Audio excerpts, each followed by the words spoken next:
Наредба за приобщаващото образование, глава 2, раздел 1. Глава 2. Условия и ред за осигуряване на обща подкрепа за личностно развитие на децата и учениците. Раздел Ай.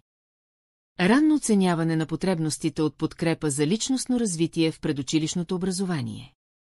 Член 8. Алинея 1. Ранното оценяване на потребностите от подкрепа за личностно развитие на децата се извършва в процеса на предучилищното образование. Алинея 2. Ранното оценяване по Александър I се извършва от педагогическите специалисти в детската градина. Алинея 3. Ранното оценяване на потребностите от подкрепа за личностно развитие на децата в детската градина включва ранно оценяване на развитието на детето и на риска от обучителни затруднения. Определяне на необходимост от допълнителни модули за децата, които не владеят български език. Определяне на необходимост от извършване на оценка от екип за подкрепа за личностно развитие на индивидуалните потребности за предоставяне на допълнителна подкрепа за личностно развитие на детето при затруднения във физическото, познавателното, езиковото, социалното, сензорното, емоционалното и творческото развитие на детето спрямо децата от същата възрастова група. Наличие на рискови фактори и обстоятелства в средата на детето. Наличие на хронични заболявания, които възпрепятстват обучението и включването на детето в дейността на детската градина. Наличие на изявени силни страни на детето в областта на изкуствата и спорта. Член 9 алинея 1. Ранното оценяване по член 8, Александър 3.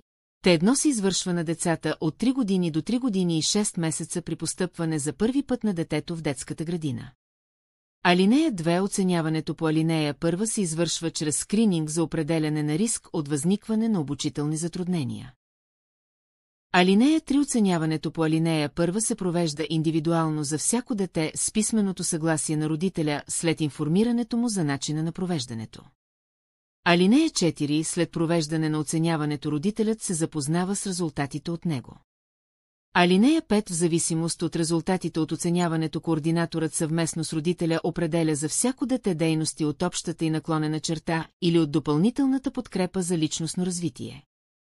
Алинея 6. Резултатите от оценяването се използват единствено за определяне на дейности за подкрепа за личностно развитие на детето и до тях имат достъп само учителите в групата и останалите педагогически специалисти в детската градина, които са извършили оценяването и наклонена черта или работят с детето, както и неговите родители.